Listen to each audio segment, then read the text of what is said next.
بنا لیجیے سایہ عافیت میں بسا لیجیے۔ دوستو آج میں ایک بہت ہی خاص عنوان کے اوپر آپ لوگوں سے مخاطب ہوں۔ مجھے اس بات سے بھی تھوڑی تشویش ہے کہ کئی علماء خصوصاً علماء پاک و ہند میری اس تبصرے کے اوپر بہت زیادہ تنقید کر سکتے ہیں، لیکن چونکہ میں پہلی عرض یہ کرتا ہوں کہ میں کسی کو ذاتیات کے اوپر تنقید نہیں کرتا۔ ہاں، علمی روشنی میں جو بھی کتابوں میں ہے وہی آپ کے سامنے پیش کروں گا، اور تنقید کرنا علمی طور پر یہ میں سمجھتا ہوں میرا حق ہے۔ اگر آپ سمجھتے ہیں نہیں تو آپ ضرور پھر میری رہنمائی فرمائیں۔ الازہر کے علماء سے ایک اختلافات کے اوپر میں نے پہلے بھی کچھ کلپ اپلوڈ کیے تھے، اسی جو ہے نا طریق میں کچھ باتیں آج پھر کرنا چاہوں گا۔ چونکہ بہت سارے مصری علماء سے جب میری مکہ کے اندر ملاقات ہوئی تو ان کے ساتھ ہمارے کئی ایک ٹاپکس کے اوپر گفتگو ہوئی، لیکن چونکہ وہ یہی دلیل دیتے تھے کہ پاک و ہند کے بڑے بڑے علماء الازہر کو اہل سنت ہی مانتے ہیں اور اہل سنت کے علماء میں ان کو شمار کرتے ہیں۔ اب سب سے پہلے میں یہ بھی کہنا چاہوں گا کہ الازہر کی کوئی عالم دین اگر وہ میلاد مناتا ہے، وہ جواز زیارت القبور کا یعنی قائل ہے، وہ استغاثے کا توسل کا قائل ہے، اس کے اوپر کتابیں لکھی ہیں اس نے، تو یہ ضروری نہیں کہ کوئی اتنے زیادہ عقائد اہل سنت رکھنے کے باوجود اس کے اندر کوئی ایسی چیز نہ ہو جو کہ اعتقاد اہل سنت سے خارج ہو۔ تو کئی ایسے علماء ہوتی ہیں جن میں وہ میلاد منانے کے قائل ہوتے ہیں، وہ عقائد اہل سنت جمہوری قائل ہوتے ہیں، جبکہ ان کے اندر کئی ایسی چیزیں ہوتی ہیں جو کہ جن کا تعلق اہل سنت والجماعت سے نہیں ہوتا۔ جب اس بات کو ہم اپنے علماء کے سامنے رکھتے ہیں تو علماء حضرات پھر ہمیں جو ہے وہ کہتے ہیں جی آپ لوگوں کو یہ حق حاصل نہیں کہ آپ ان علماء اور مشائخ کے اوپر گوشت تنقید کر رہے ہیں، تو ہم تو علمی طور پہ کر رہے ہیں، اور ہم یہ کہتے ہیں کہ ان علماء و مشائخ جو کہ جامع الازہر کے اندر ایک عالمی لیول پر ان کی فتاوی جات اسناد کی حیثیت رکھتے ہیں، تو جب ان علماء وہ بڑے بڑے ائمہ اور محدثین اور اکابرین اہل سنت کے خلاف بات کرتے ہیں تو ان کو کوئی نہیں پوچھتا، جبکہ ہم عام لوگ اگر ان علماء کے خلاف بات کرتے ہیں تو ہزاروں لوگ ہمارے خلاف جو ہے وہ اپنی فتوی جاری کر دیتے ہیں۔ سب سے پہلے تو میں یہ کہوں گا، چند ایک پہلے کئی ایک فتاوی جات کے اوپر ہماری گفتگو ہوئی، جیسے کہ داڑھی کے متعلق پہلے الازہر کے کئی ایسے فتوے آئے جو کہ اہل سنت کے خاص کر حنفیہ کے خلاف ان کے فتوے تھے، تو ہم نے صاف کہا کوئی بات نہیں، یہ مسئلہ مختلف ہی ہے، ان کے اندر گنجائش ہے۔ داڑھی کی مقدار کے اوپر کلام تھا تو ہم نے الازہر کے علماء کا دفاع کیا، ہم نے کہا ٹھیک ہے، اگرچہ پاک و ہند کے علماء اس داڑھی کو مٹھی بھر سے کم رکھنا حرام جانتے ہیں اور اس کی وجوب بھی قائل ہیں، تو یہ تو فتویٰ سب سے پہلے بعض لوگ کہتے ہیں عبدالحق محدث دہلوی نے دیا، لیکن عبدالحق محدث دہلوی نے نہیں دیا، یہ صاحب نہایہ نے دیا فتویٰ سب سے پہلے۔ وجوب میں یہ قبضہ بر داڑھی کا جو وجوب ہے نا، اس کے اوپر سب سے پہلا فتویٰ صاحب نہایہ کا ہے، تو اس کے اوپر ایک ہماری کلام پھر ہوگا انشاءاللہ۔ لیکن چونکہ اس فتوے کی ہم نے تائید کی تھی کہ جناب الازہر یونیورسٹی کے علماء نے کہا ہے کہ داڑھی کا وجود واجب ہے، مقدار پہ مختلف ہی ہے، تو ہم اس کے ساتھ ہیں، باقاعدہ ہم نے اس کے اوپر دفاع کیا، اور ہم نے پاکستان کے بڑے بڑے میرے اساتذہ کرام نے میری تنقید کی اسی بات کے اوپر، تو میں نے کہا کہ یہ الازہر کے علماء نے فتویٰ دیا ہے تو اس کے اندر گنجائش ہے اختلاف کی۔ اب چونکہ جو مسئلہ آیا ہے اس کے اندر گنجائش نہیں ہے، ہرگز گنجائش نہیں کسی قسم کی بھی، اور اس کے اوپر ہم جو ہے بالکل میں آج وضاحت کے ساتھ کلام کروں گا۔ سابق جمہوریہ المصریہ شیخ علی الجمعی، یعنی شیخ جمعہ کے نام سے جو مشہور ہے، تو شیخ علی جمعہ نے کچھ فتوے اپنے فتاوی جات کے اندر ان کی کتابوں کے اندر موجود ہیں جو آپ کے سامنے سکینی پیش کروں گا، اور مفتی شیخ جمعہ کی ہر کتاب PDF کی صورت میں بندہ فقیر آپ کو دے گا۔ میرا نمبر بھی چینل کے اوپر ہے اور میری ویب سائٹ موجود ہے، کچھ کتابیں ویب سائٹ کے اوپر موجود ہیں، کچھ نہیں ہے، جو نہیں ہے وہ واٹس ایپ کے ذریعے تمام کتابیں میں شیخ جمعہ کی بھی، اور جن کتابوں کے حوالہ جات دوں گا وہ میں آپ کو PDF کی صورت میں دے سکتا ہوں۔ تو لہٰذا یہ بات تو نہیں کہ میں جو باتیں کروں گا وہ میں کوئی ہوا میں کروں گا، نہیں، کتابوں کے حوالہ جات دوں گا اور وہ کتابیں میرے پاس موجود ہیں، PDF کی صورت میں دے سکتا ہوں۔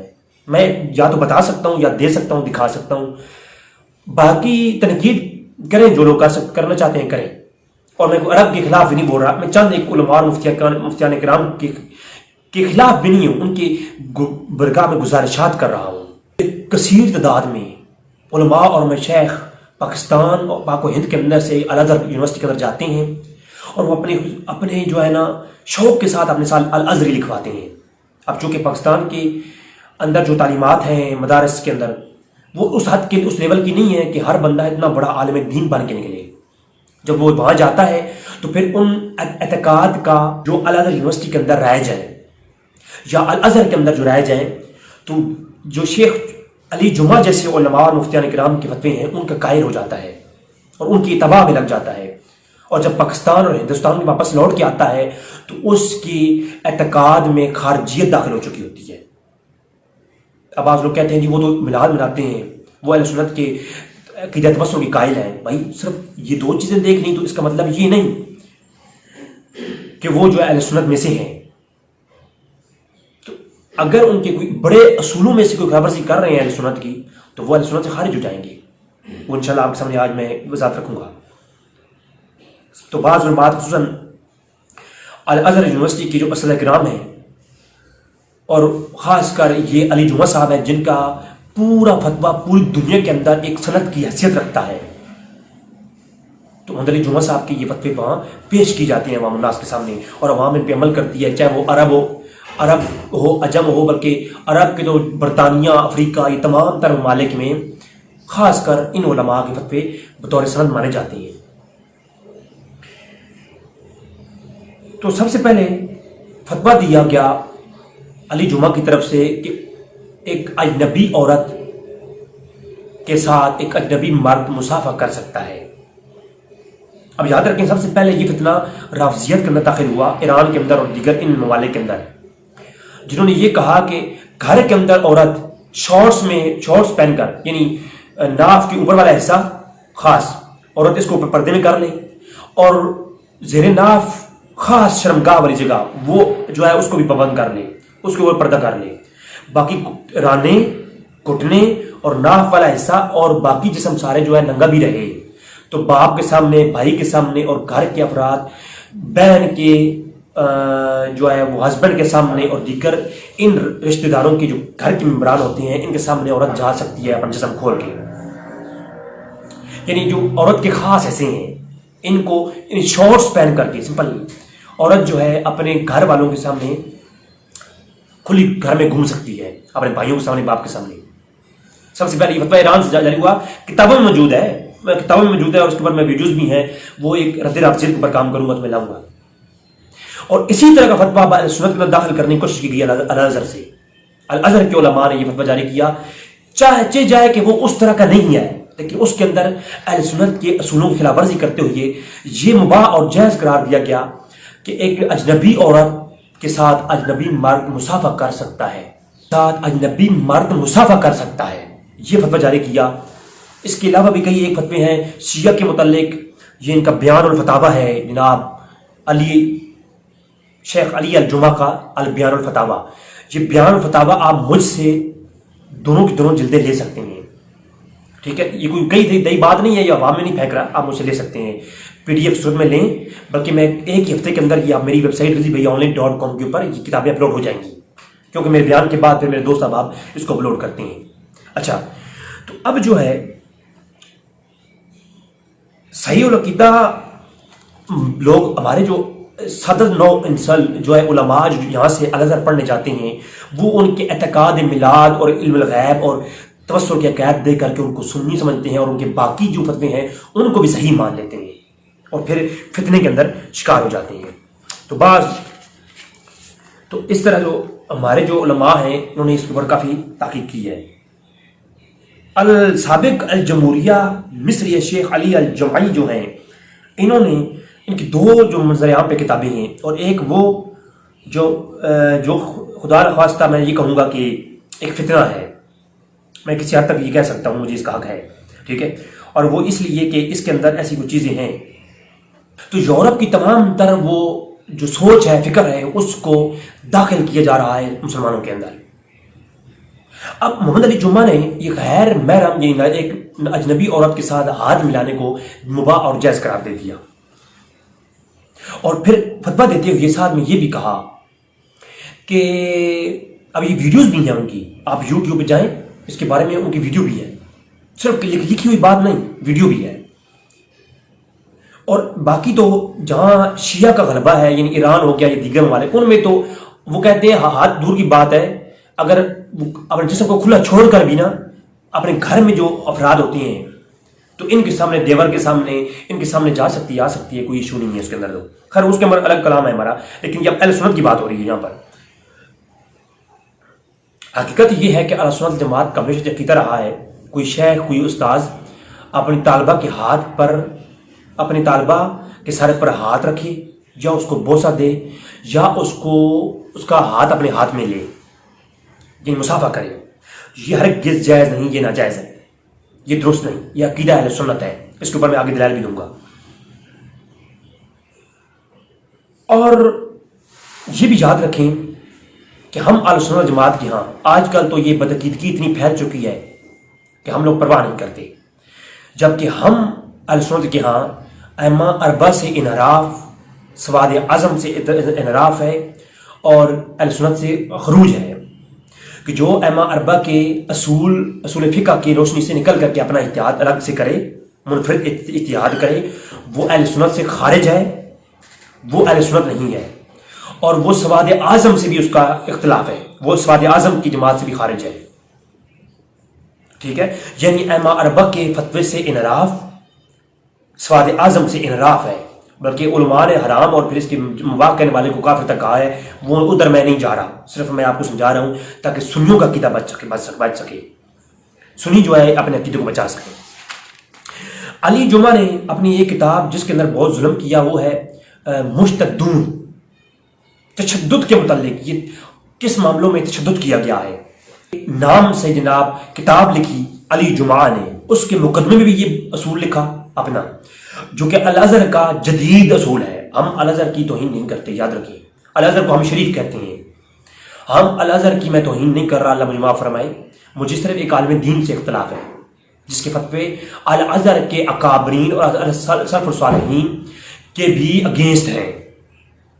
تو میں آج جدید الازہر کا منہج بیان کر رہا ہوں. جو آج کے الازہری ہیں وہ حقیقت میں اہل سنت سے خارج ہے. بس صاف سی بات کر رہا ہوں، کسی کو برا لگے جیل میں ڈال سکتے ہیں، ہتھکڑیاں لگا سکتے ہیں، جو آپ لوگ کر سکتے ہیں وہی آپ کر سکتے ہیں، جرمانے ڈال سکتے ہیں، بس آپ اس کے علاوہ کچھ نہیں کر سکتے.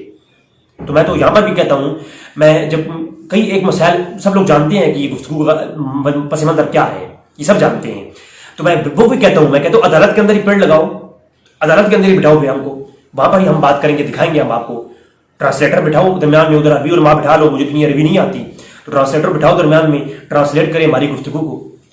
ہم دکھائیں گے آپ کو کہ اہل سنت کا منہج کیا ہے اور الازہر یونیورسٹی کے اندر کیا پڑھایا جاتا ہے. اور اس کی ضرورت کیوں پیش آئی؟ چونکہ اس وقت مصر کے اندر کیونکہ کچھ چیزیں ایسی عام ہوتی جا رہی ہیں، عورتوں مردوں کے اخلاق، تو اس وجہ سے اب اس چیز کے اندر کچھ جواز کا طریقہ تو ہونا چاہیے تھا نا پھر، تو وہ طریقہ یہ نکالا ہے.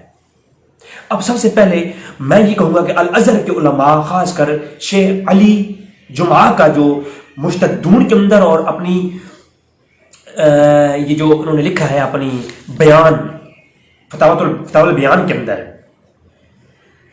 فتوی دیا ہے، سب سے پہلے تو اس کے اندر میں یہ اعتراض پیش کروں گا کہ اس کے کتابوں کے اندر ہی، دونوں کتابوں کے اندر واضح طور پر جو ہے ائمہ اربعہ سے انحراف لکھا ہوا ہے. یہ لکھی ہوئی باتیں بتا رہا ہوں، ان کے بیان کی بات نہیں بتا رہا، کیونکہ لکھی ہوئی بات میں کتاب پیش کروں گا، آپ خود دیکھیں. اب آپ دیکھیں الازہر کا جدید منہج یہ ہے کہ آپ کو میں پہلی بات یہ کہتا چلوں کہ فتاوی بیان اٹھا لیں آپ علی جمعہ کا، ہر ایک پیج چھوڑ کے اگلا پیج آپ دیکھیں، ہر ایک پیج چھوڑ کے اگلا پیج دیکھیں. یہ میں احتیاطاً کہہ رہا ہوں، ورنہ میں یہ کہہ سکتا ہوں ہر پیج کے اوپر، میں یہ اس لیے نہیں کہہ رہا کہ یہ ذرا احتیاط کہہ رہا ہوں، ہر پیج کے اوپر نہیں، ہر ایک پیج چھوڑ کے اگلے پیج کے اوپر آپ دیکھیں تو شیخ الاسلام ابن تیمیہ رحمہ اللہ لکھا ہوا ہے، جبکہ اسی فتاوے کے اندر انہوں نے بطور حجت ابن تیمیہ کو پیش کیا اور ساتھ میں علامہ سبکی کو بھی پیش کیا ہے. تو میں یہ عرض کروں گا، جہاں علی جمعہ امام سبکی کو سبکی رحمہ اللہ کہہ رہے ہیں، وہاں ابن تیمیہ کو بھی رحمہ اللہ کہہ رہے ہیں، حالانکہ امام سبکی وہ ہیں جنہوں نے ابن تیمیہ کو کافر کہا ہے. اور جمہور اہل سنت کے نزدیک ابن تیمیہ اہل سنت نہیں ہے، خارجی ہے اور ناسبی ہے، اور حتیٰ کہ اس کے اوپر میرا کلپ موجود ہے، آپ امام ابن تیمیہ رضوی بھائی آن لائن، یہ یوٹیوب پہ لکھیں امام ابن تیمیہ رضوی بھائی آن لائن، تو میں نے تمام اہل سنت کا موقف پیش کیا ابن تیمیہ کے متعلق. تو جمہور کے نزدیک تو ابن تیمیہ ہے ہی جو ہے وہ بد مذہب، اور پورا فتاوی کے اندر بطور حجت ابن تیمیہ کو پیش کیا گیا. پہلا اہل سنت کا تو یہ اعتراض ہی ہے، اس کو حل کرنا پڑے گا. اور دوسری بات، اسی فتاوی کے اندر بطور حجت امام سبکی کو پیش کیا گیا، حالانکہ امام سبکی جو ہے وہ اہل سنت ہیں، اور امام سبکی کے نزدیک ابن تیمیہ کافر ہے، اور ایسا کافر ہے اس کے کفر میں شک کرے وہ بھی مرتد اور کافر ہے. اور اس امام سبکی کے فتوے کے مطابق علی جمعہ خود مرتد ہے. جناب میرے علی جمعہ صاحب سے میری گزارش یہ ہے کہ یہ جو ہے آپ ابن تیمیہ کی دفاع کیوں کرتے ہیں؟ ان کو شیخ الاسلام کہتے ہیں. پھر اسی فتاوی کے اندر آپ نے شیعہ کے متعلق کیا لکھا ہے کہ شیعہ کے جو بنیادی قید ہیں، اللہ کی کتاب پر ایمان، فلاں فلاں شیعہ جو ہے وہ کتاب پر ایمان رکھتے ہیں، ہوتے ہیں، ان کی تکفیر ہم نہیں کر سکتے. باقی شیعہ کو تو آپ نے جو ہے فاسق کہا ہے. کافر لکھنے میں تو آپ نے ایک دو جگہ پر جو ہے وہ بڑی اعتدال اور بڑی سوچ سمجھ کے ساتھ آپ نے کافر لکھا، میں مانتا ہوں، لیکن اس میں بھی آپ نے چلاکی سے کام لیتے ہوئے شیعہ کو بھی آپ نے مسلمان ایک حد تک قرار دیا ہے. برحال چلیں، میں وہ بھی بحث نہیں کر رہا. تو یہ جو ہے اب بیان، فتاوی اور بیان کے اندر ابن تیمیہ اور ابن سبکی کے بارے میں جو آپ کا اختلاف ہے اس کو بھی آپ کریں. پھر آپ اسی فتاوی کے اندر تبرک کے متعلق آپ نے پورا باب چیپٹر قائم کیا، تبرک کو مباح قرار دیا آپ نے. سلف صالحین اور یا اللہ کے سے ان کی چیزوں سے برکت لینے کا مضمون، اس کے اوپر آپ نے باب باندھا ہے اور فتوے کے اندر جائز مباح قرار دیا ہے. حالانکہ جس شیخ الاسلام ابن تیمیہ کا آپ نے فتوے دیے ہیں وہ تو تبرک کا قائل نہیں ہے، جس کو آپ ہر صفحے کے اوپر بطور حجت پیش کر رہے ہیں. فتاوی میں دوں گا، آپ خود پڑھ لیں. پھر آپ نے زیارت القبور کے متعلق اور استغاثہ کے متعلق جو فتوے دیے ہیں وہ آپ نے اگینسٹ آپ ابن تیمیہ دیے ہیں. تو اس جگہ پہ آپ ابن تیمیہ کو بھول گئے ہیں اور باقی ہر معاملے میں آپ نے ابن تیمیہ کی پیروی کر رکھی ہے. یہ بیان فتاوی بیان ہے، اس کے اندر جو ہے وہ ایک عبارت پیش کرتے ہیں. ٹھیک ہے، وہ کہتے ہیں کہ الازہری جو منہج ہے وہ کیا ہے. اب میں یہاں سے گفتگو شروع کر رہا ہوں کہ غیر محرم عورت کو اجنبی عورت کے ساتھ ایک اجنبی مرد کا ہاتھ ملانا مباح ہے، جو انہوں نے فتویٰ دیا ہے. یہ کیوں دیا ہے؟ کیونکہ یہ منہج ائمہ اربعہ چھوڑ چکے ہیں جو ازہر کے علماء ہیں. بڑی وضاحت کے ساتھ کہہ رہا ہوں، بڑی ذمہ داری سے کہہ رہا ہوں. اب تو میرے پاس بچہ ویسے بھی کچھ نہیں ہے، ٹھیک ہے، ویسے بھی عدالتوں میں مجھے کھڑا کیا گیا، تو میں ابھی بھی کہتا ہوں بسم اللہ آئیں ہم بات کرنے کو تیار ہیں. تو اب میرے سامنے ہے مجتہدون، اس کی صفحہ 14 اور 15 ہے. اور اسی طرح جو اگلی کتاب ان کی ہے وہ ہے جناب صفحہ اس کے 140 ہے، البیان. ٹھیک ہے، جلد نمبر 2 البیان. دونوں کے اندر یہ عبارت میں اصول لکھا ہے. اب اصول میں آپ سے پڑھتا ہوں، اب اصول کو دیکھیں. کہتے ہیں المنهج الازہری الذی حمل علی اہل السنہ والجماعہ عبر القرون اہل السنہ بسنت الباقی سیارات المذہب الاسلامیہ. کہتے ہیں کہ ہمارا جو الازہریوں کا منہج ہے وہ اہل سنت ہے، ہم سنی ہیں، اور ہمارا جو ہے وہ جماعت خیر القرون سے ہی ہمارا تعلق ہے. کہتے ہیں فحل سنت فی المذہب الکحل الاسلام فی الادیان والمنہج الازہری جو درسو اشریہ، یعنی یہ جو ہمارا منہج اہل سنت ہے، جو الازہریوں کا جو منہج ہے وہ اشریہ کا دیتا ہے. وہی العقید غلب المسلمین فی مجال اعتقادی، کہ ہمارا جو مذہب ہے وہ اشریت کا فائدہ دیتا ہے، اور ہمارا مذہب اشریہ ہے، اور ہمارا جو مذہب ہے یہ غلب مسلمانوں میں سب سے زیادہ غالب اعتقاد ہے. وَيُدَرِّسُ مَذْهَبِ سُنِّيَّةِ بِمَذْهَبِهَا الْعَرَبَ حنفیہ مالکیہ الشافعیہ الحنابلہ.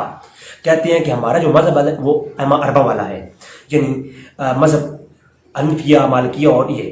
اب یہاں تک بات کرتے ہیں، اور اس کے علاوہ ہمارا مذہب کیا ہے؟ یہاں تک تو ہمارا مذہب یہی ہے، ہم بھی یہی کہتے ہیں، لیکن اس اگلی بات مع عدم انکار اجتہاد الفردی اور الجماعی، اور ہم اس کا بھی انکار نہیں کرتے.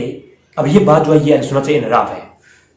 اگلی بات کہتے ہیں مع عدم الانکار، ہم اس سے انکار نہیں کرتے اگر کوئی شخص اجتہاد کرے الفردی او اجماعی، اگر کوئی ایک جماعت اس ائمہ اربعہ سے ہٹ کر کوئی اجتہاد کرے تو ہم اس کا بھی انکار نہیں کرتے، اور کوئی ایک فرد اپنا اجتہاد کرے ہم اس میں انکار نہیں کرتے. اب مجھے آپ بتائیں، یہ لکھی ہوئی باتیں ہیں، چھپی ہوئی باتیں ہیں، یہ رضوی بھائی کی لکھی ہوئی گھروں میں چھپی ہوئی کتابیں نہیں ہیں. کہتا ہے یہ علی جمعہ جو اس وقت پوری دنیا میں ان کا فتویٰ تھرٹنگ مانا جاتا ہے، الازہر کے اندر تو نہیں، صرف پوری دنیا عالم اسلام کی بات کر رہا ہوں میں. اگر ان کا فتویٰ لکھا وہ پاکستان کے علماء کے پاس آئے تو پاکستان کے علماء کے لیے حجت ہو جاتا ہے. اتنے اتھینٹک عالم ہے علی جمعہ الازہری. تو وہ کہتے ہیں اگر کوئی مذہب اربعہ سے ہٹ کر فتویٰ دے، چاہے وہ ایک شخص کا اجتہاد ہو، چاہے وہ اجماعی طور پر کوئی جماعت ہو، یعنی غیر مقلدیہ کا پورا انہوں نے سپورٹ کر دیا. وما عدم الانکار الاحز بباقی المذہب الشمانیہ المعمول بها، کہتے ہیں بباقی المذہب السمانیہ، کہتے ہیں کہ 8 اور مذہب بھی اس کے علاوہ ہیں، ان مذاہب میں جن کا معمول ہے بے ازائیہ وقعل بزیایت والظاہریہ والامامیہ وزبیدیہ وزیدیہ. تو کہتے ہیں یہ جو فرقہ ازائیہ ہے، جو 8 اور مذہب ہیں ائمہ اربعہ کے علاوہ، جو باقی مذہب ہیں جو ان کا معمول ہے ازائیہ، زہریہ، امامیہ اور زیدیہ، یہ جو 4 بڑے فرقے یہ بھی اور بھی ہیں. او حتی احز من وسیع الفقہ الاسلامیہ، کہتے ہیں کہ یہ جو 4 اور مذہب ہیں حالانکہ اہل سنت نزدیکی گمراہ ہیں، زیدیہ، امامیہ اور وغیرہ وغیرہ. تو کہتے ہیں اگر ائمہ اربعہ سے ہٹ کر ان کا جو فتویٰ ہے اگر وہ بھی کتاب و سنت کے مطابق میں ملے یا اصول فقہ کے مطابق ملے تو ہم اس کو بھی لیں گے. حالانکہ یہ بات اس میں کلام کروں گا آگے. غیر مقلدین تو کہتے ہیں نا کتاب و سنت سے جہاں سے بات آئی ہم لیں گے، حالانکہ ہمارے اہل سنت کے یہاں یہ نہیں ہے. اہل سنت کہتے ہیں ائمہ اربعہ کے اصول جو ہیں ان کے اوپر رہتے ہوئے جو بات بھی قرآن حدیث سے ہمیں جو ہے کہ ثبوت قرآن حدیث میں اصل اس کی ہوگی، اور پھر آگے مختلفی مسئلوں میں یا وہ مسئلے جو کہ حلال اور حرام کے معاملے میں جو اتھینٹک ہیں، جس کے عورت کی مسافے کا مسئلہ ہے، تو اس کے اوپر ائمہ اربعہ کے اصول کو دیکھ کر کے ہم فتویٰ دیں گے، ہم خود اجتہاد نہیں کریں گے. تو یہاں یہ صاحب نے کہا کہ 8 فرقوں میں سے جو زیدیہ اور امامیہ زید کے فرقے ہیں ان کا بھی کوئی گمراہ بد مذہب جو ہے، بد مذہب کا کوئی فتویٰ ہوگا ہم وہ بھی لیں گے. یعنی بد مذہبوں سے بھی فتویٰ لینا جائز ہو گیا. تو کیا خارجوں سے فتویٰ لیں گے؟ اللہ کے رسول نے دونوں چنی کتا کہا ہے قادیانیوں سے. اب اس فتوے کے مطابق قادیانیوں سے فتویٰ لینا جائز ہے. چیلنج کرتا ہوں میں، چیلنج ہے میرا، آؤ بیٹھو میرے سامنے. یہ جو میں نے پچھلی بات کی تھی نا الازہر کے علماء کے بارے میں بڑی محبت کے ساتھ، تو مجھے پاکستان اور ہندوستان کے جو لوگوں نے کہا نا، تو ان سے میں کہہ رہا ہوں آپ ہی آ جائیں میرے سامنے، آئیں بسم اللہ. میں دکھاتا ہوں کہ ان کے اصولوں کے تحت قادیانی جو قرآن حدیث سے باتیں حرف کر رہے ہیں وہ استدلال اور اجتہاد لینا جائز ہے. اگر ائمہ اربعہ کے اصولوں سے ہٹیں گے نا تو قادیانی کا اتحاد لینا جائز ہے بالکل. اس کے اوپر پھر آپ کلام نہیں کر پائیں گے کسی اصول کے تحت بھی، کیونکہ اس کا اتحاد کی ماخذ کیا ہے؟ کتاب السنہ. جی کتاب السنہ ہے. بسم اللہ آئے، بسم اللہ نا آئے.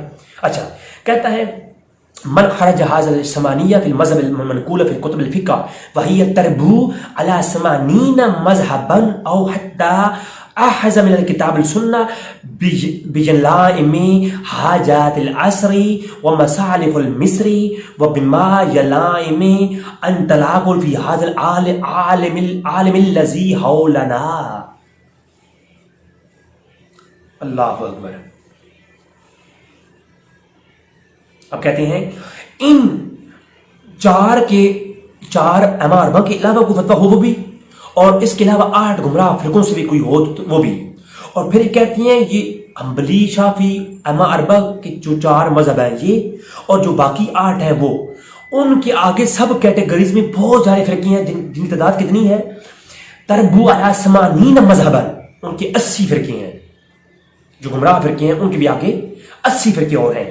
تو کہتے ہیں او حی احزن من الکتاب السنہ، اور وہ ان کے جو مسائل ہیں کتاب السنہ سے، بما یلائم الحاجات العصر، ان کے وہ فتوے جو کتاب السنہ سے اخذ کیے ہیں وہ گمراہ فرقوں کے 80 فرقے جو ہیں انہوں نے.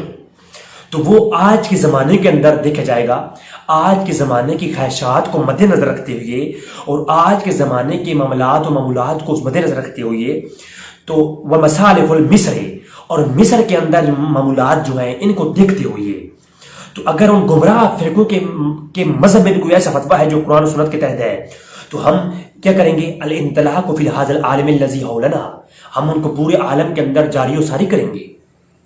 انا للہ و انا الیہ راجعون. وہ کوئی جو بدمذہبوں کے 80 فرقے ہیں وہ بھی کوئی فتویٰ دیں، یعنی کہ قادیانی فتویٰ دے، اور قادیانی کا فتویٰ جیسے قادیانی کہتا ہے کہ شراب پی لو اس مقدار میں جو جائز ہے، وہ میں قادیانیوں کی بات نہیں کر رہا ابھی، اور قادیانی کہتا ہے زنا تو ایک سرور والی چیز ہے، تو وہ میری وہ بحث نہیں ہے، تو وہ جو ہے جائز ہے پھر جو کتاب سنت سے ہوتے ہیں۔ پھر اس طرح قدریہ ہیں وہ بھی کتاب سنت سے اخذ کرتے ہیں، معتزلی ہیں جو ماترید، باقی جتنی بھی آپ دیکھیں آگے جو نظامیہ ہیں، پھر شیعہ ہیں وہ بھی قرآن سنت لیتے ہیں سارے مذہب، شیعہ کا ہر مسئلہ قرآن سنت کے سے اخذ شدہ ہے، لیکن اتحاد کے اصولوں کے تحت نہیں ہے، اس لیے ان کا اتحاد اور باطل ہے منفارق۔ تو یہ جو قیاس کرتے ہیں، اتحاد کرتے ہیں فرقے باطلہ جو ائمہ اربعہ کے اصولوں سے ہٹ کر کے، وہ کیا ہے؟ وہ گمراہ ہے۔ اب ائمہ اربعہ کا اصول کیا ہے، اس کے اوپر تھوڑی سی میں بات کرنا چاہوں گا پہلے، تاکہ پھر اس طرف میں آتا ہوں۔ علامہ طحاوی، اب یہ چیز سمجھنے کی ہے، یہ تمام لوگ سمجھ لیں پہلے اس چیز کو۔ علامہ طحاوی کہتے ہیں، یہ جو رد المختار کا در مختار کا حاشیہ لکھا ہے نا، طحاوی بہت مشہور ہے، علامہ طحاوی کا حاشیہ در مختار، تو اس کی جلد نمبر 453 میں کہتے ہیں کہ جو مذہب اربعہ سے منفی، مالکی اور حنبلی اور شافعی سے جو ہے وہ انحراف کرے اور ان کے اگینسٹ چل کے فتویٰ دے، وہ من بدعۃ والنار، کہ وہ بدعتی ہے اور جہنمی ہے۔ یہ کس کا فتویٰ ہے؟ علامہ طحاوی کا فتویٰ ہے۔ پھر شاہ ولی اللہ محدث کو ہر غیر مقلدین فتاوی برائے خواتین و لباس کے مقدمے میں لکھا ہوا ہے کہ پاک و ہند کے اندر پہلا امام اور پہلا ترجمان شاہ ولی اللہ ہے۔ تو شاہ ولی اللہ کو سبھی مانتے ہیں نا، جو بدی وہابی شاہ صاحب مانتے ہیں، تو انہوں نے عقد الجید و تقلید کے متعلق جو کتاب لکھی، وہ مشہور اور بلند کتاب ہے، مجھ سے آپ لے سکتے ہیں۔ اس کے اندر لکھتے ہیں کہ ائمہ اربعہ سے انحراف بدعت ہے، ائمہ اربعہ سے انحراف کیا ہے؟ بدعت ہے۔ اور پھر کہتے ہیں اگرچہ زیدیہ، امامیہ اور اس طرح کی گمراہ فرقوں نے اپنی فقہ نکال لی ہے، اصول وضع کیے ہیں، مگر وہ تو خود اہل بدعت ہیں، تو اہل بدعت کی کوئی فتویٰ قابل قبول نہیں ہوتا۔ اور پھر وہ جو ہے وہ حدیث نقل کی کہ جس نے سواد اعظم سے حضور نے فرمایا، جس نے سواد اعظم سے انحراف کیا وہ ہم میں سے نہیں، وہ حدیث لے کر کہتے ہیں کہ ائمہ اربعہ کی اتباع سواد اعظم کی اتباع ہے، اور ائمہ اربعہ سے انحراف سواد اعظم سے خارج خروج ہونا ہے۔ یہ شاہ ولی اللہ محدث دل نہیں ہے۔ پھر ابن نجیم الحنفی المصری 970 ہجری میں گزرے ہیں۔ ابن نجیم کی آپ رسالہ نجیم پڑھتے ہیں، رسالہ نجیم جو کہ ان کی ملفوظات کے اوپر حنفیوں کے ہاں اتھینٹک ہیں، یہ پاک و ہند کے علماء ہے دیوبند اور بریلویوں کے ہاں اتھینٹک ہیں یہ۔ تو وہ اپنی اشباع و نظائر، اب یاد رکھیں، وہ ایک بھائی کو میں نے جب مکہ کے اندر ہماری ملاقات ہوئی تو اشباع و نظائر میں نے پیش کی وہاں کی لائبریری سے نکال کے، تو وہ کہتے ہیں یہ تو امام سیوطی کی کتاب ہے، تو میں نے کہا امام سیوطی کی بھی کتاب اسی نام سے ہے، وہ اور ہے، اور یہ بھی الاشباع و نظائر جو ہے یہ علامہ نجیم کی کتاب ہے، الحنفی کی۔ علامہ نجیم الحنفی 970 ہجری میں گزرے ہیں، انہوں نے الرسائل نجیم لکھی حنفیوں کے اصولوں پر، ان کے یہ ملفوظات ہیں، اور الاشباع و نظائر ان کی بہترین کتاب ہے۔ بحر رقائق تو ہر حنفی عالم بچہ بھی جانتا ہے، بحر رقائق جو کہ شرح ہے کنز الدقائق کی، وہ بھی علامہ نجیم کی ہے۔ فتح الغفار اور دیگر کتابیں ابن نجیم کی جو کہ حنفیوں کے سلیبس میں موجود ہیں، تو وہ ابن نجیم نے اپنی جو ہے اصول کے اوپر بات کرتے ہوئے کہا کہ ائمہ اربعہ کی مخالفت اجماع کی اختلاف ہے، اجماع سے اختلاف ہے، اور وہ اہل سنت سے خارج ہے۔ یہ نہیں کہ جو ہے کوئی بد مذہب فتویٰ دے کر فتویٰ قبول کریں گے، یہ نہیں، یہ اہل سنت الازریہ کا جدید جو عقیدہ ہے یہ اہل سنت کا نہیں، یہ غیر مقلدیہ کا عقیدہ ہے جی۔ اور یہ عقیدہ اہل سنت کا جو ہے یہ تو حنفیوں نے بیان کیا، اور یہی عقیدہ مالکیوں کے نزدیک ہے۔ مالکیوں کا امام شہاب الدین النفرادی الازہری، یہ ازہر کا، یہ بھی عالم ازہر کا ہے۔ یہ اب میں پرانے علماء ازہر کو مانوں یا آج کی جدید علماء ازہر کو مانوں؟ آپ مجھے خود بتائیں کہ جدید علماء ازہر کا عقیدہ لیا جائے گا، جو قدیم ہے ان کے لیے جائے گا؟ چلیں ان کی گستاخی میں کر رہا ہوں، میں یہ بات کر کے ان کی گستاخی میں کر رہا ہوں، قبول ہے۔ اب یہ جو ان کی گستاخی کر رہے ہیں بڑوں کی، اس کے اوپر کوئی کلام نہیں ہو سکتا۔ تو الازہریہ، یہ علامہ مالکیہ کے علماء کا عقیدہ دیکھیں، علامہ شہاب الدین نفراوی، تو وہ کہتے ہیں اور الوفاقی الدوانی علی رسائل ابن زید الکروانی، یہ کتاب ہے علامہ شہاب الدین ابن افرادی الازہری کی، جن کا سنہ وفات 1126 ہجری ہے۔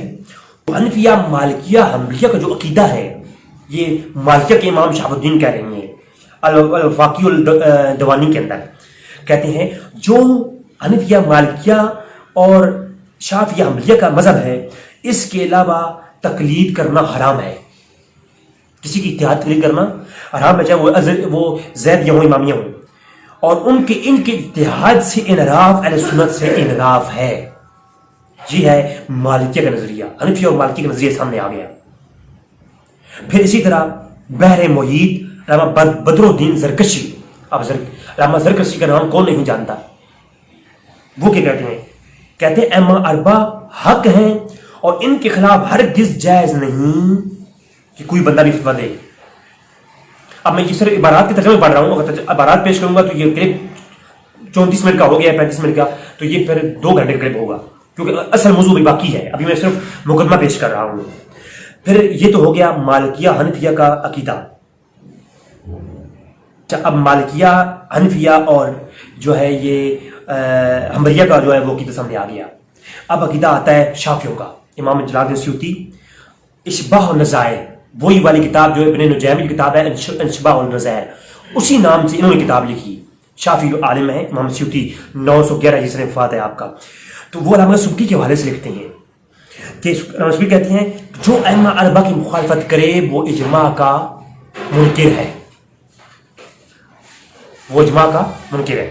پھر طویل کلام کیا، میں اس کو چھوڑ رہا ہوں۔ پھر علامہ علوی ابن ثقاف المکی، شافعی عالم ہے، فتح المعین کا حاشیہ لکھتے ہوئے کہتے ہیں، حاشیہ فتح المعین علامہ ابن ثقاف المکی، عرب کے اندر، ابھی میں سعودی عرب کے اندر موجود ہوں، یہ یہاں سے ایزیلی مل جاتا ہے۔ اربعہ اس امت میں ائمہ اربعہ کی مخالفت بالکل ناجائز ہے، یہ لکھتے ہیں امام علامہ ابن ثقاف المکی۔ اور یہ بالکل شروع میں جو ہے نا فتح المعین کے حاشیے کے شروع میں انہوں نے یہ چیز لکھ دی ہے۔ اچھا، یہ تو اب میں نے اصول بتایا کہ جو کیا کرے، جو ان سے انحراف کرے وہ کون ہے، وہ جو ہے اہل سنت سے خارج ہے۔ اب دوستو، اب آپ خود بتائیں کہ اہل سنت سے خارج ہوئے کہ نہ ہوئے اس اصول کے تحت، کیونکہ علامہ یہ جو ہیں الازہری ہیں علی جمعہ، وہ تو کہتے ہیں کہ بدمزموں سے کوئی فتویٰ لے یا کوئی بندہ ائمہ اربعہ سے ہٹ کر بھی اپنا احتیاط کرے فردی طور پر، تب بھی وہ قبول ہے۔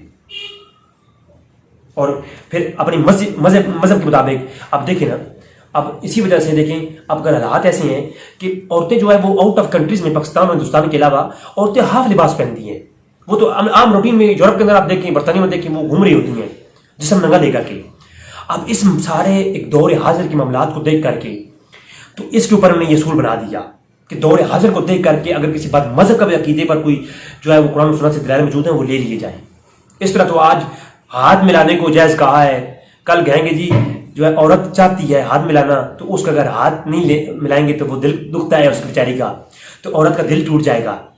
تو جناب کل کہیں گے کہ عورت جو ہے وہ حگ کرنے کو اس کا دل کرتا ہے، تو عورت جو ہے وہ اس کو جسم، اب یورپ کے اندر تو سینے لگاتے ہیں بوائے فرینڈ جو گرل فرینڈ ملتی ہیں، تو کل جناب المسیز یہ نیا فتویٰ دیں گے کہ عورت چونکہ اس کا دل دکھ جائے گا اس لیے ان کو سینے آپس میں جو ہے گلے لگنے کی اجازت دی جائے۔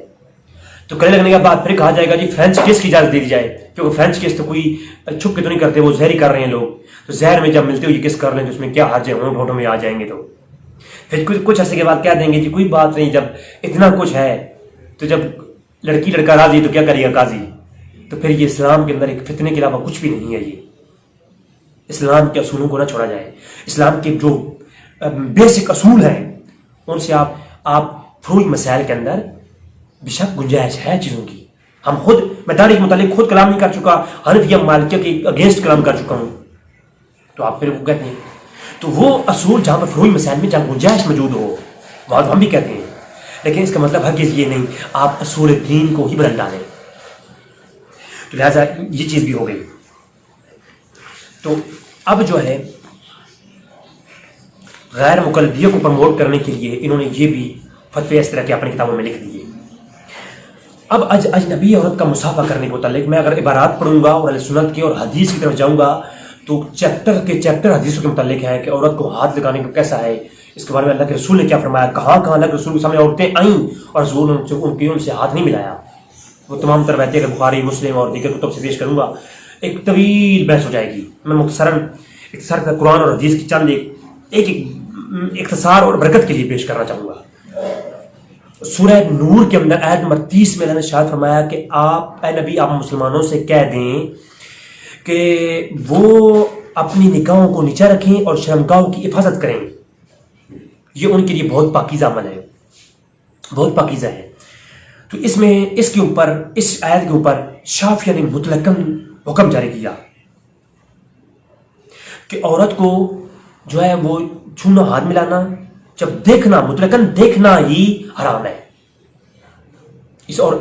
اس آیت سے شافعیہ نے اور مالکیہ نے اس کی آیت کے اوپر مطلقاً حکم جاری کیا کہ عورت کو دیکھنا کسی مرد کا اور کسی مرد کا عورت کو دیکھنا, یہ دونوں طرف سے, عورت کو مرد کو دیکھنا, غیر اجنبی مرد کو دیکھنا, اور کسی اجنبیہ عورت کا اجنبی مرد کو دیکھنا اور کسی مرد کا عورت کو دیکھنا, یہ مطلقاً حرام ہے, دیکھنا حرام ہے. تو کہا جب دیکھنا حرام ہے تو ہاتھ ملانے کا تو جواز نہیں ہے. یہ مالکی اور شافعی کا عقیدہ ہے اس آیت کے تحت. میں آگے چل کے حوالات دوں گا, میں وہاں میں تو الحمدللہ چھوڑتے ہی نہیں ہوں نا, آپ بیف کر رہے ہیں. میں اب لڈو جو باندھوں گا نا, پہلے لڈو میٹھے تھے, اب لڈو میں تھوڑا نا میں لیمو ملاؤں گا تاکہ تھوڑا ذائقہ رہے منہ میں, کیونکہ مجبور. میں ہمیشہ کہا کرتا ہوں کسی کو دیوار کے ساتھ اتنا نہ لگاؤ وہ تمہیں دان نکالے, یہ بات یاد رکھو. میں ایک اتحاد کے اوپر بات کام کر رہا ہوں, لیکن اگر ایسا کام کیا جائے گا تو یاد رکھو ذہ موت اگر دینی ہے تو دے دو, کوئی ایسے ایشو نہیں, لیکن اپنے اعتقاد اہل سنت کو ہم بیان کریں گے تو ڈنکے کی چوٹ بھی بیان کریں گے. یہ جو ہم جو پیار والے ہم موڈ کے ساتھ بیان کرتے ہیں, یہ اس کے علاوہ بھی ہمارے پاس ہمارے بزرگوں نے ہمیں جلالی اور جمالی دونوں جو ہے اپنی چیزیں کٹی میں پلائی ہیں. ہمارے علماء مشائخ اور اکابرین اہل سنت اسلاف صالحین نے ہمیں عقائد اہل سنت کا دفاع کرنے کے 2 طریقے بتائے ہیں, جمالی بھی اور جلالی بھی. جلالی اور جمالی دونوں پر ہمیں عبور حاصل ہے. پھر امام طبرانی رحمہ اللہ نے المعجم الکبیر کے اندر کتاب الحدود میں واضح طور پر یہ بیان کیا. سید مقن بن یسار رضی اللہ تعالیٰ بیان فرماتے ہیں, حضور نے فرمایا تمہارے سر میں کیل چبھوئی جائے, ایک لوہے کی کیل جو ہے نا وہ چبھائی جائے, اس سے بہتر ہے کہ تمہارا ہاتھ کسی غیر اجنبی عورت کو چھوئے, کسی محرم عورت کو چھوئے. تو کسی غیر محرم کو ہاتھ لگانا حضور کی حدیث کی اور قرآن کی آیت کی روشنی میں مطلقاً حرام قرار دیا, دیکھنا مطلقاً حرام قرار دیا جو ہے علماء شافعیہ اور مالکیہ نے. اب حنابلہ اور جو حنفیہ ہیں ان کے متعلق آگے ہم گفتگو کریں گے. اور جو پوری دنیا میں رائج فتویٰ ہے, جو ایک ایسا فتویٰ جو کہ تمام تر دنیا کے مسلمانوں کے فرقوں کے مابین ایک جو ہے وہ اعتدال پسندی کے ساتھ فتویٰ لکھا گیا. پوری دنیا کے علماء اس پہ اتفاق کرتے ہیں, علماء پاکستان ہوں, دیوبندی, بریلوی, وہابیہ, فلانے جو بھی ہو. ایک کتاب ہے, یہ جو فتویٰ ہے اس کا مجموعی طور پر اس میں جو ہے نا وہ لکھا گیا المعصویہ الفقیہ الکویتیہ. آپ دیکھیں گے یہ پورا فتویٰ 45 جلدوں پر مشتمل اردو ترجمہ, 45 جلدوں میں مشتمل اردو ترجمہ یہ بندہ فقیر آپ کو دینے کو تیار ہے. انگلش عربی میں موجود ہے, عربی میں بھی. کویت میں جو عربی میں چھپا ہوا ہے اس کی 34 جلدیں ہیں. یہ کویت کی حکومت نے چھپوایا ہے. پوری دنیا میں اہل سنت کے یہاں حجت مانے جاتے ہیں یہ فتوے جو اجماعی طور پر لکھے گئے ہیں. تو اس کی 45 جلدیں اردو کے اندر مشتمل فتویٰ جات المعصویہ الفقیہ الکویتیہ, ٹھیک ہے. تو یہ المعصویہ جو وزارت امور کویت کی طرف سے شائع ہوئی ہے, اس کے اندر صفحہ جو جلد 29 صفحہ 296 عربی کی جو ہے اس کے اندر بھی, اور میں آپ کو یہ اردو والی ترجمہ پڑھ کے سناتا ہوں. کہتے ہیں لا خلاف بین الفقہاء فی عدم الجواز المس الاجنبیتی وقفها فإن كان لا يمنع الشهوة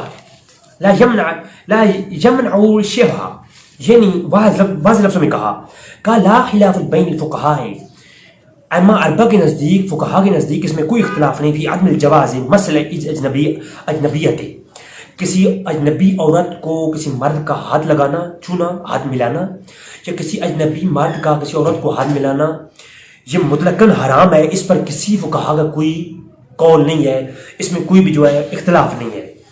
فالمسل اجنبیت, اور پھر کہا فَإِنَّ كَانَ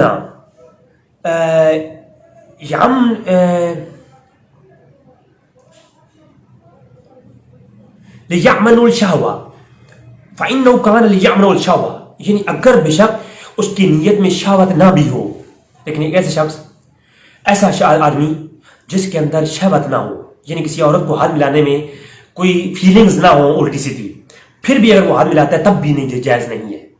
یہ آج کے پیر، یہ ان کے لیے دعوت فکر دے رہا ہوں بڑی معذرت کے ساتھ، یہ آج کے وہ مولوی دیوبندیہ، غیر مقلدیہ، بریلویہ اور علماء سنیہ جتنے بھی یہ کہتے ہیں مناجیہ اور تیر القادریہ اور عربیہ المصریہ الازریہ البرطانیہ فلانیہ ڈھکوانیہ، جتنے بھی علماء ہیں، میں کسی کو تنقید نہیں کر رہا، میں بالکل واضح طور پر ایک بات بتا رہا ہوں، یہ جتنے بھی علماء ہیں، چاہے جتنے پیران عظام ہیں، یہ جتنے پیر ہیں نا، یہ جو گولڈویہ یا نصیرویہ یا جناب وہ کیا کہتے ہیں حق خطیبیہ اور کون سے ہیں، ثانویہ لا ثانویہ ہیں، یہ جتنے بھی پیران عظام ہیں، ٹھیک ہے، تو یہ جتنے بھی پیر ہیں، پیر، ان کے لیے بھی جو متفقہ اہل سنت کا فیصلہ ہے وہ یہ ہے، اگر شہوت نہیں بھی ہے، اگر وہ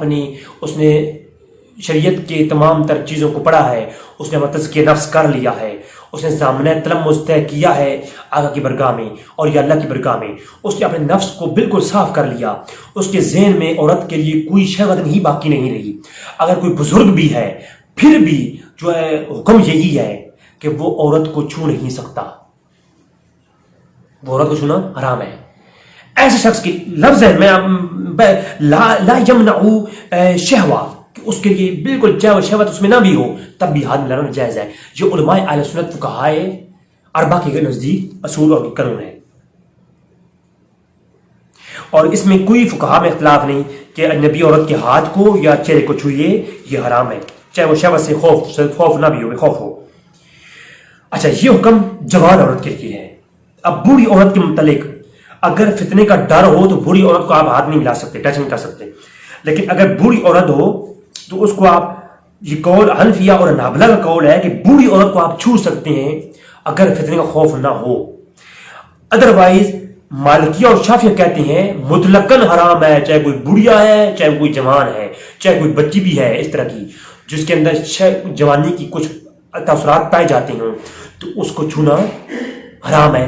یہ مالکیہ اور شافعیہ کے نزدیک، آگے میں دلائل دوں گا، جبکہ حنفیہ اور حنابلہ کے نزدیک بری عورت آپ اگر فتنے کا ڈر نہ ہو تو چھو سکتے ہیں. جبکہ فتنہ کیا ہے، ایک سوال پیدا ہوتا ہے، یہ فتنہ کیا ہے؟ فتنہ اس کا بھی میں یہاں پر میں نے نوٹ کیا تھا. یہ ہوتا ہے کہ جب کسی عورت کو دیکھ کر کے مرد میں فیلنگ پیدا ہو، اس سے تنہائی میں ملنے کی، خلوت میں جانے کی یا اسے چھونے کی. یہ علماء نے لکھا ہے، میں آگے چل کے وہ بات آ رہی ہے. تو ایسا جب مرد اس کو کیسے چیک کرے گا کہ ایک عورت جو بوڑھی ہے اس کو ہاتھ لگانا جائز ہے یا ناجائز؟ تو اس کا پیمانہ علماء نے یہ بتایا، آگے میں بتاؤں گا، بیان کروں گا حوالے کے ساتھ، کہ کسی عورت کو دیکھ کر کے، بوڑھی عورت کو دیکھ کر کے، جوان کو نہیں، جوان کے ساتھ تو بالکل چاہے کچھ بھی ہو وہ حرام ہے، لیکن اگر کوئی جوان عورت نہ ہو، بوڑھی عورت ہو، تو فتنے کا ڈر نہ ہو تو حنفیہ کے نزدیک اور حنابلہ کے نزدیک چھونا جائز ہے. لیکن فتنے کا ڈر نہ ہو، اور فتنہ کیا ہے اس کا بھی جو ہے نا حنابلہ نے اس کا اصول بتایا ہے کہ مرد کو دیکھ کر کے اگر بوڑھی عورت کے متعلق کوئی فیلنگ پیدا ہو رہی ہے یا اسے خلوت میں جانے، اس کو لے جانے کا دل کرے یا اس کو چھونے کا دل کرے، تو پھر اس عورت جو بوڑھی ہے اس کو بھی ہاتھ لگانا منع ہے. ٹھیک ہے. اب شافعیہ کے جو اصحاب ترجیح ہیں، شافعیہ کے نزدیک اصحاب ترجیح میں دو بڑے نام آتے ہیں، ایک علامہ رفاعی اور دوسرے امام شرف النووی رحمہ اللہ. لیکن یاد رکھیں جو اتھینٹک اور دلیل سمجھ جاتے ہیں شافعیہ کے نزدیک وہ امام شرف النووی ہیں. ان کی منہاج الطالبین جو کہ بہت ہی معروف الزمانہ کتاب ہے، اس کے اندر وہ کیا کہتے ہیں کتاب النکاح میں، یہ شافعیوں کا قانون آپ بتانے لگا ہوں، شافعیوں کے نزدیک کیا حکم ہے عورت کو چھونے کے متعلق. امام نووی 676 صنفات ہے. آپ کہتے ہیں کتاب النکاح میں بالغ مرد کا عورت کو دیکھنا حرام ہے، اور آیت پیش کرتے ہیں سورہ نور کی آیت نمبر 30 اور المعجم الکبیر کی جو المعجم الکبیر کی جو کتاب کی المعجم الکبیر کی روایتیں ہیں وہ اس پہ جو ہے وہ دلیل پیش کرتے ہیں اس کی کہ المعجم الکبیر کی دلیلیں پیش کرتے ہیں اور وہ حدیث لانے کے بعد یہ تحقیق کر کہتے ہیں کہ ہم شفاف کا قانون یہ ہے کسی بھی نامحرم نوجوان عورت کو بالغ عورت کو چھونا حرام ہے، ٹھیک ہے. اس طرح چہرے کو یا دلی کو دیکھنا بھی حرام ہے، چھونا بھی اور دیکھنا بھی، مطلقاً دیکھنے کو بھی حرام کر دیا نگاہیں نیچی رکھنے کے جو ہے نا دلیل پر. اسی طرح پھر کہتے ہیں کہ مراحق البالغہ جو شخص ہوتا ہے، مراحق البالغہ یعنی وہ لڑکا جو بھی بالغ نہیں ہوا لیکن بلوغیت کے قریب ہے، اس کے زیر ناف بال یعنی آنے کے تاثرات ظاہر ہو رہی ہیں، یعنی وہ بلوغیت کے ان بالکل قریب لڑکا ہے، ابھی بالغ ہوا نہیں لیکن بلوغیت کے قریب ہے. ایسا لڑکا، نوجوان لڑکا جو بالغ ہوا نہیں بالغ کے قریب ہے، اسے مراحق البلوغیہ کہتے ہیں. اور جو عورت بوڑھی ہوتی ہے اسے مجالہ کہتے ہیں، جو بوڑھی عورت ہوتی ہے. ان دونوں کو متعلق کہتے ہیں کہ مراحق البالغہ جو نوجوان لڑکا بھی بالغیت قریب ہے اس کا بھی کسی عورت کو دیکھنا ناجائز ہے، چاہے وہ عورت بوڑھی کیوں نہ ہو، وہ جو ہے مجالہ کیوں نہ ہو، عورت مجالہ کیوں نہ ہو. مجالہ عورت وہ کہتے ہیں جو بوڑھی ہو چکی ہو، ضعیف ہو عورت، اس کو مجالہ کہتے ہیں. تو کہا کہ مجالہ عورت کو کسی مراحق جو بالغ لڑکا ہے، مراحقہ جو ہے جو نابالغ لڑکا ہے اس کا دیکھنا بھی ناجائز ہے. یہ کس کا؟ شافعی کا موقف ہے. پھر کیونکہ علی جمعہ صاحب نے تو کہا ہے نا اپنی ویڈیو کے اندر کہ یہ محققین کا قول ہے کہ هذا القول المحققین هل على جواز المس النساء وتمس النساء ہیں. تو وہ جو بات کر رہے تھے نا کہ هذا الجواز فی محققین القول المحققین على الجواز، کہ محققین کا جواز کے قول موجود ہے، فتم النساء کہ مسئلہ نساء کے ساتھ مسح کرنے میں کوئی حرج نہیں. تو کون سے محققین ہیں؟ ذرا ہم چاہتے ہیں کہ وہ محققین بتائیں ائمہ اربعہ کی جو ہے وہ متقدمین یا مقلدین یا ان کے اپنے اصولوں کے تحت. اگر وہ متزلیوں کے آپ ہمیں دکھاتے ہیں قول تو ہم متزلیوں کا قول ہم قبول نہیں کریں گے. اہل سنت کی کسی بندے کا بھی آپ قول پیش کریں، چاہے وہ حنفی ہو، مالکی ہو، حنبلی ہو یا شافعی ہو.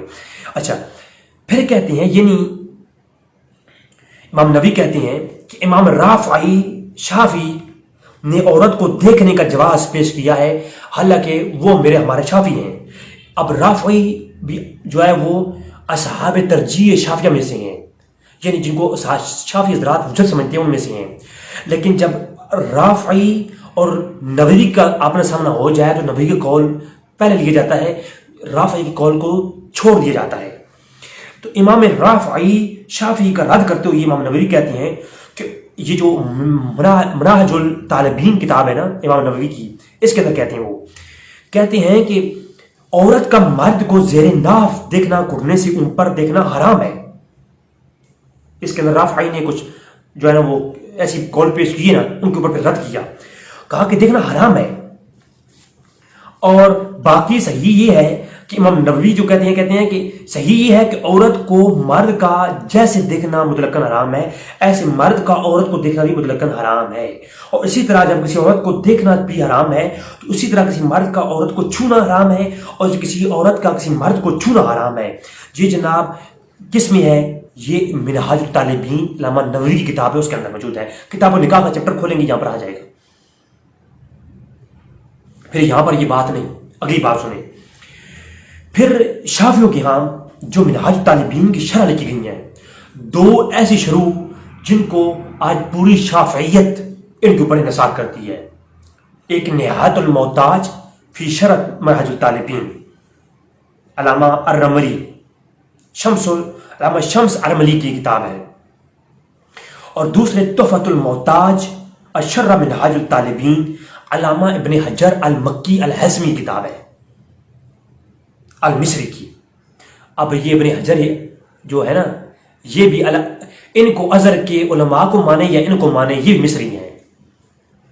تو ہم ازہر کے علماء کے احترام کریں گے، ہم کرتے ہیں، لیکن جب وہ صرف صالحین کے خلاف جائیں گے، ہمارے خلاف جائیں، رضوی کے خلاف جائیں، نو پرابلم، نو ٹینشن.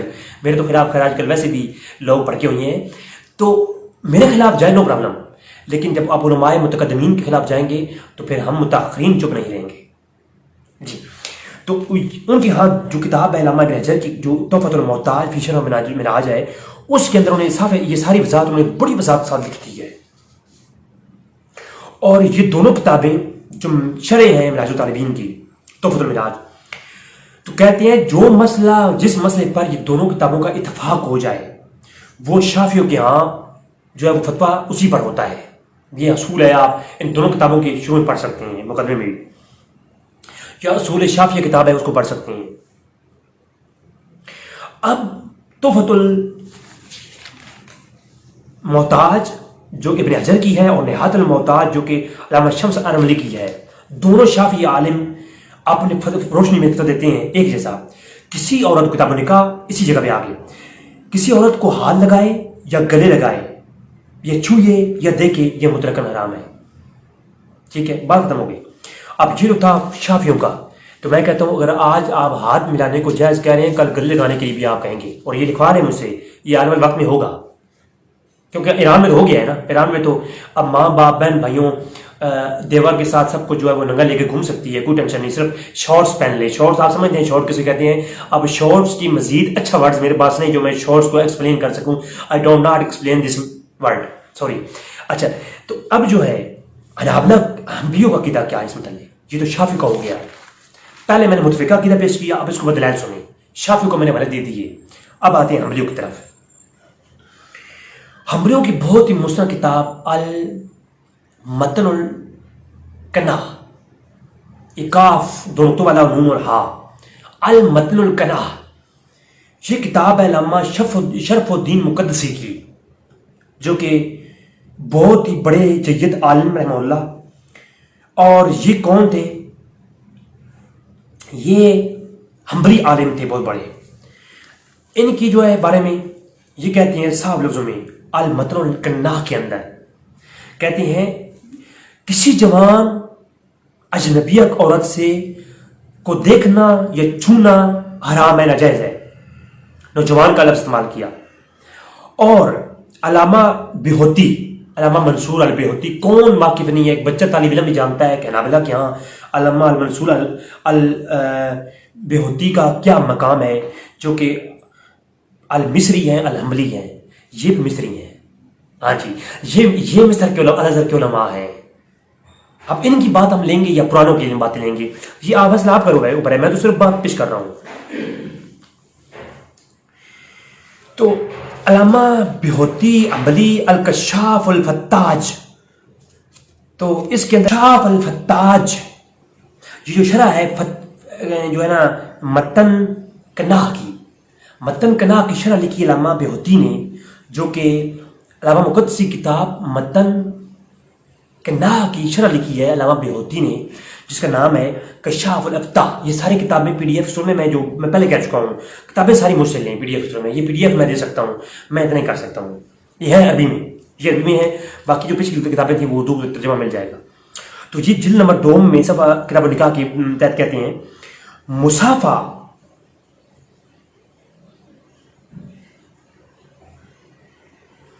کہتے ہیں کہ مصافہ شرم میں اضافہ کرتا ہے. یہ پوری اوپر والی بات کرتے ہیں کسی ناجائز عورت اجنبیہ کو دیکھنا حرام ہے، کسی عورت کا دیکھنا حرام ہے، چھونا حرام ہے، اس کے اوپر کلام کرتے ہوئے آخر میں آپ کہتے ہیں کہ کسی مصافہ تو شرم میں اضافہ کرتا ہے.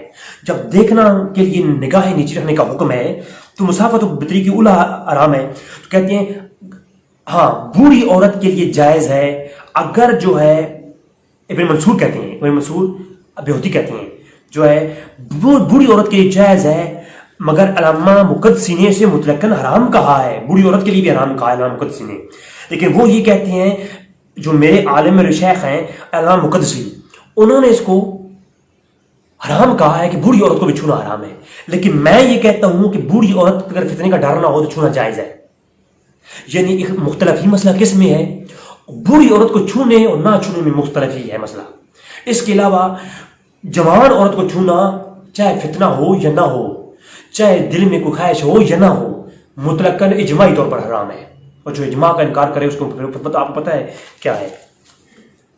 اور ایک اور بات میں مزے کی بتاؤں، بچہ جانتا ہے کہ حنابلہ نے دیکھیں علامہ مقدسی نے صاحب لکھا کہ علامہ مقدسی نے کہا کہ حاذا مکروہ، لفظ مکروہ استعمال کیا. تو زبیر میں نہیں آتا مکروہ میں تحریمی کے زمرے میں آتا ہے. حنابلہ جہاں بھی مکروہ کا لفظ مطلقاً اطلاق کریں تو حنابلہ کے مطلقاً مکروہ کہنے کا مطلب مکروہ یہ تحریمی ہوتا ہے، یہ حرام کے قریب ترین ہوتا ہے وہ. اور یہاں پر ایک مزے کی بات، علامہ بیہوتی سے کسی نے سوال کیا، یہ کشاف الافتاج شرح متن گناہ کے اندر، یہ آگے چل کہتے ہیں، کسی نے کہا کہ اگر ہاتھ میں کچھ ایسی چیزیں پہن رکھی ہوں دستانے ٹائپ، یعنی دستانے گلوز پہنے ہوئی ہوں، ایک پردہ رکھا ہوا ہاتھ میں، تو پھر چھونا، میں پھر بھی چھونا جو ہے حرام ہے. کہا اگر جو ہے بیٹی ہو تو کہا بیٹی کے لیے جائز ہے، جوان بیٹی کو چھو سکتے ہیں، اس کے علاوہ نہیں، وہ بھی آپ ہاتھ ملا سکتے ہیں. ورنہ بیٹی کے متعلق شیعہ کا جو عقیدہ پیش ہو چکا، اس کے اوپر میرا گریپ آئے گا تو میں سمجھا دوں گا کہ جو گھر میں بیٹیاں ہیں، بہنیں ہیں، ان کے متعلق ان کو کتنا پردہ کروایا جائے، شریعت کا حکم کیا ہے. اس کے اوپر میں انشاءاللہ بھونکیت میں مارتا نہیں ہوں نا، بھونکے تو وہ مارے جو یتیم ہو، یہ ان لوگوں کی طرح جو کالے کر کے مجھے جو ہے نا اس طرح کی گفتگو میں ایسا کرتے ہیں. اب آتے ہیں، حنابلہ ہو گئے، حنبلی بھی ہو گئے، شافعی بھی ہو گئے، اب آ گئے حنفی. حنفیوں کے ہاں کیونکہ میں خود حنفی ہوں، لہٰذا حنفیوں کے ہاں تو اس پہ اتنا کلام ہے، فتویٰ عالمگیر دیکھو، رد المختار، فتاوی شامی، دیکھتے جاؤ آپ، ایک بڑی بڑی کتابیں. حتیٰ کہ جو درس نظامی پڑھائی جانے والی چھوٹی چھوٹی کتابیں ہیں، قانون شریعت وغیرہ یا کام شریعت وغیرہ، ان کے اندر بھی چیزیں موجود ہیں تفصیل کے ساتھ. میں ایک دو حوالوں کے ساتھ اختصار کروں گا حنفیوں کے اعتقاد کے اوپر. ہدایہ فی شرع البدایہ، بچے سے پوچھ لو، ہر کسی کے بعد موجود ہے. میں مدرسے میں تھا تو میں 3-4 شرح اٹھا کے اس کی لایا ہوں. البدایہ کی شرح ہے، صاف لکھا ہوا ہے یہ عورت کے متعلق، عورت کے ہاتھ کو ہاتھ لگانا، دیکھنا، اس کی کراہت کے بیان میں ایک چیپٹر بیان کیا کہ فتمثل نساء باللمس کے متعلق کراہت کے بیان میں ایک پورا یہ چیپٹر قائم کیا اس بارے میں کہ عورت کو چہرے کو چھونا، ہاتھ کو چھونا، اس متعلق بیان ایک پورا چیپٹر ہے، ایک ہیڈ لائن ہے فتاوی ہدایہ کے اندر. کہتے ہیں جائز نہیں کہ مرد کے لیے کہ اجنبی عورت کی ہتھیلی کو چھوئے، چہرے کو چھوئے، بشک وہ شہوت سے پاک ہی کیوں نہ ہو. یہ پیروں کے لیے میرا دعوت فکر ہے، یہ ان لوگوں کے لیے، ان صحابہ کرام جو مدرسوں میں جو عورتوں کے مدارس بنائے ہوئے ہیں، یہ خاص کر میں علماء دیوبند سے مخاطب ہوں کیونکہ دیوبندی عورتوں کے مدارس کی جو دیوبندیوں کی کئی عورتیں چلا رہی ہیں مدارس، تو وہ ٹھیک ہے، میں یہ نہیں کہتا، وہ تعلیمات ٹھیک ہیں، لیکن وہ جو کہ بڑے بڑے جو ہے نا یہ بلنڈری لوگ جو ہیں، انہوں نے اپنے جو عورتوں کے مدارس بنائے ہوئے ہیں بچیوں کے، اور وہ جو ہے بچوں کی جو معاملات آج سامنے آ رہے ہیں، تو ان کے لیے گزارش ہے کہ عورت اور بچی جو طالبہ ہے آپ کی، اس کے سر پہ ہاتھ رکھنا ناجائز ہے. بشک آپ استاذ ہیں، بشک آپ کے دل میں ان کے لیے کوئی ایسی بات نہیں ہے، وہ بچی ہیں آپ کی جگہ. اگر وہ بالغ ہیں اور وہ بچی بھی ہیں، آپ کی عمر 60 سال ہے، اس کی عمر 18 سال ہے، تب بھی آپ کے لیے وہ جائز نہیں کہ آپ اس کے سر پہ ہاتھ رکھیں. یہ فتویٰ حنفیہ کے نزدیک. مگر ایسی عورت، اگلی بات، اب حنفیوں کے ہاں چونکہ تھوڑی نرمی ہے، یہ عوام کے لیے تھوڑا آسانی پیدا کرنے والی فقہ ہے، تو اس کے لیے یہاں پر لکھا مگر ایسی عورت جو کہ بوڑھی ہو، فتنے کا ڈر نہ ہو، ایسی عورت جو بوڑھی ہو، اس کا فتنے کا ڈر نہ ہو، تو اس کے لیے باضرورت مباح ہے. یعنی ایسی عورت جو بوڑھی ہو، اگر اس کے لیے فتنے کا ڈر نہ ہو تو مباح ہے. تو فتنے کی تعریف میں کر چکا پہلے.